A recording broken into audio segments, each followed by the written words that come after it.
Today we are making Nutty chocolate marshmallow puffs. This recipe is from the Taste of Home magazine. As a reminder, it is your responsibility to make sure that all your ingredients are gluten-free, so that way your candy will be gluten-free. The ingredients we're using are 2 cups milk chocolate chips, 1 14-ounce can sweetened condensed milk, 1 7-ounce jar of marshmallow cream, 40 large marshmallows, and 4 cups coarsely chopped pecans, or about 1 pound.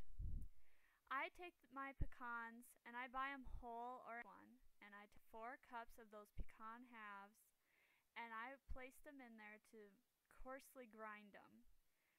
And this only will take a couple minutes time, so I strongly suggest that you buy your pecans in bulk and just in half size, and then you can just coarsely grind them or chop them or whatever you need to for your holiday baking recipes. After I chop the pecans, I place them in a large bowl for our next step. And here you can see I more or less finely ground. They're a good consistency for the candy. Next, you want to take your chocolate chips and place them in a microwave safe bowl. And to that you want to add your condensed milk, and you want to add your marshmallow cream. Now you can also add these ingredients to a heavy saucepan and stir them until they're smooth on top of your stove. I use the microwave method. I haven't tried the stove method. But what I found is that when you get the mixture the right consistency, I dipped 2 or 3 marshmallows and the mixture became too thick. So I had to pop it in the microwave again to reheat the chocolate mixture. And this recipe makes 40 candies. So doing that multiple times throughout a recipe was very frustrating for me, and it made it a lot longer. So I know you can try a double boiler method. I make a double boiler out of my slow cooker where I put mason jars filled with chocolate in my slow cooker that has some water in it, and then I put the heat setting to low, and it keeps my chocolate a good consistency. I think next time I'm going to try that and see if that works for this recipe to make the job a little easier. But once you have all the ingredients in your microwave safe bowl, you want to heat it in your microwave for 1 minute on high, stir it, put it in the microwave for 1 minute on high again, and stir and smooth, and then you can heat it 10 to 15 seconds after that until you get it the right consistency to work with. And this is what it should look like when it's nice and stirred and smooth. So you want to set up an assembly line where you have your marshmallows off to the side, your chocolate, and then your nuts, and then you want a wax paper lined baking sheet to put your candy on. So you're going to take your marshmallow, add it to the chocolate mixture, and I found that stirring it with a fork was the easiest way to do this. The recipe suggested to use tongs, but I found that I squished the marshmallow more than anything using that method. You want to shake as much excess chocolate off the marshmallow as possible. I found out when I didn't do that, I got a puddle of chocolate on my wax paper when it was firming up in the fridge. So you want to next roll it in nuts.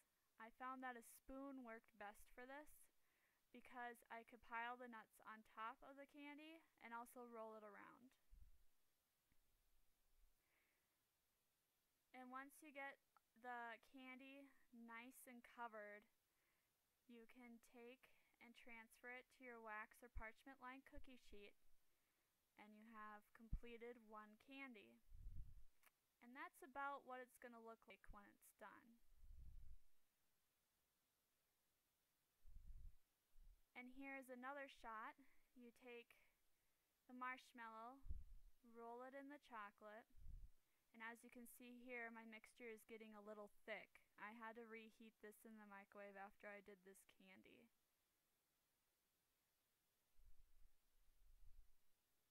And you really want to shake off that extra chocolate. this is where my video gets a little dark because I only have one light in my kitchen, and that's right above me. So I'm sorry. I apologize in advance if you can't see this too well. But I'm going to roll it in the nuts, and what I found out was that the nuts weren't sticking too well.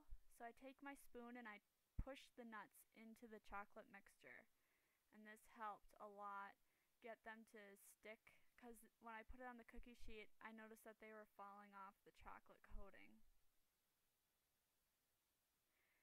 And this was a very tedious process, I thought. So I only ended up doing 20 candies, but you place these in the refrigerator until firm on your cookie sheet, and then you store it in an airtight container in the refrigerator. And this is what they look like when they're done. Nice big marshmallow filling. Like I said, I made 20 candies, and then I thought I'm not going to make any more. So what I did is I took the chopped nuts and the chocolate and I mixed them all together, and I made this beautiful fudge. It was nice, rich, creamy. It was a little gooey and sticky, but it was really good. I actually like the fudge better than the marshmallow puffs. But what I did is I lined an 8x8 inch baking pan with parchment paper or wax paper, and I pushed the mixture, spread the mixture and pushed it into the pan, and I refrigerated it overnight or until firm, and then I cut it into my pieces of fudge, and these will have to be stored in the refrigerator in an airtight container. I also found that I could freeze these. They freeze very nicely, and you don't have to really thaw the fudge from the freezer because it has that nice marshmallow cream in it to keep it nice and gooey and soft. So I froze the marshmallow puffs too, but those you have to let sit on the counter for a while before you serve them because that marshmallow center becomes hard. So I um I don't know if there's any other better ways to make this marshmallow puff recipe, but if you have any comments or suggestions, please leave them in the field below. I don't know if there's any other better ways to make this marshmallow puff recipe, but if you have any comments or suggestions, please leave them in the field below. I hope you enjoyed this recipe. If you want to see more recipes like this, please remember to subscribe. Let me know in the comments field if you want me to try anything.